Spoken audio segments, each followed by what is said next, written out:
Okay, students, now we will be discussing laws of refraction of light. In the first video regarding refraction of light, we had discussed what this phenomena is all about. We had discussed the practical applications of this phenomena. And now we are going to discuss laws of refraction of light. Whenever light passes from one medium to the other, it bends. Okay? And when it bends, this phenomena is only known as refraction of light. So, whenever this phenomena happens, it happens by following certain set of rules, and those rules are known as laws of refraction of light. Let us see what are these laws. Law number 1. Whenever light goes from one medium to the other medium, see, this is medium 1 and this is medium 2. Suppose you have a glass slab over here. Now when light goes from air to that glass slab, it is going from one medium to the other medium, where medium 1 is air and medium 2 is glass slab. So what happens? Its frequency does not change. Light's frequency does not change when it goes from one medium to the other medium. Okay, but surprisingly, its wavelength changes, its velocity changes. Okay, so this is the first law of refraction. Whenever light goes from one medium to the other medium, its frequency does not change, because frequency determines energy of light radiation. So energy is always conserved. So that's why frequency does not change, which means energy does not change, because frequency is something which determines energy.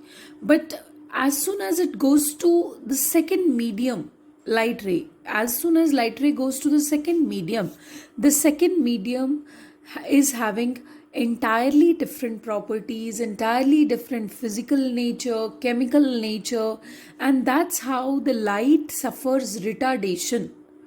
Okay, because of which its wavelength actually changes. Its wavelength can either increase or decrease, and if wavelength increases or decreases, that means velocity increases or decreases. Okay, so this is law number 1. And then second law, incident ray, refracted ray and normal all lie in the same plane. Once again I repeat, incident ray, refracted ray and the normal all lie in the same plane. Okay, next is same plane for incident ray, refracted ray and normal. Now the third law we have to understand, for a pair of media like this, see, suppose this is the light ray. Okay, this is right now in medium 1 and it goes to medium 2. It enters to medium 2. Then this is the normal that we can draw. The angle which incident ray makes with normal is known as angle I, and the angle which refracted ray makes with the normal is known as angle R. Now this law says that of course angle I is not equal to angle R. Earlier in refraction you studied that angle I is equals to angle R, because there angle I was angle of incidence and angle R was angle of reflection. But right now we are having angle I as the angle of incidence and angle R as the angle of refraction.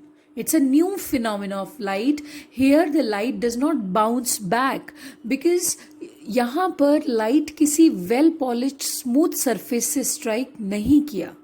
Okay, rather it has gone to a transparent medium. From one transparent medium it has gone to the other transparent medium. Try to get it.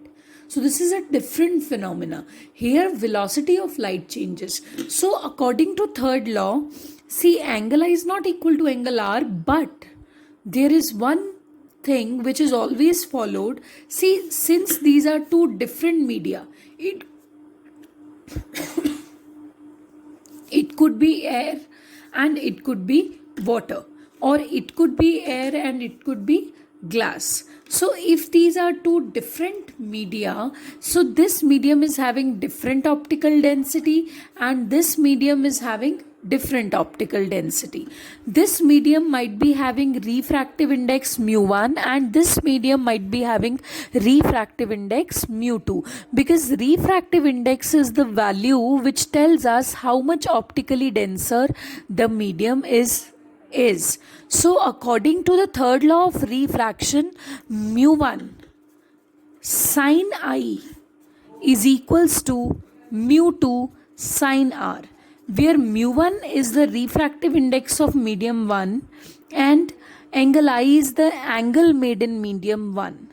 We have to take sine of it. It is equal to mu2 sin r. Okay, where mu2 is the angle, is the refractive index of medium 2 and r is the angle of medium 2. Now let us see what is this sin I or sin r. Actually this is a term from trigonometry which is called sin theta. In a right angle triangle, we know that all the sides are known by special names. This is perpendicular, this is base and this is hypotenuse. Now when I would take the ratios of these sides, I would have different trigonometric ratios. Like I can do perpendicular by base, like I can do base by hypotenuse or anything. So first of all, this theta is a Greek symbol for angle. See, this is theta. Earlier we used to represent as angle A, angle B, angle C, but now the angles are represented by Greek symbols. Now if I'll take the ratio perpendicular by hypotenuse, then that ratio will give me sin theta. Okay, so this law says that when light goes from one medium to the other, okay, so first medium का refractive index multiplied by उसी medium में बनने वाले angle का sine. Try to get it. The refractive index of the first medium multiplied by sine of the angle which is made in that medium is equal to refractive index of second medium multiplied by sine of the angle made in that medium. So this is mu2 sin r. Or here I am representing refractive indexes by mu1 and mu2. You can represent them by n1 and n2 also. Okay, this symbol is known as mu. So mu and n are two symbols for refractive index. You can use any one of them, but you have to specify that here I am taking mu as refractive index. Okay, so this law is known as Snell's law of refraction. This is Snell's law of refraction. And of course, in case of refraction, angle I is never equal to angle r, because if it would have been equal, then we won't say that the light bends. Okay, we won't say that the direction of light changes. Okay, so these are the laws of refraction of light.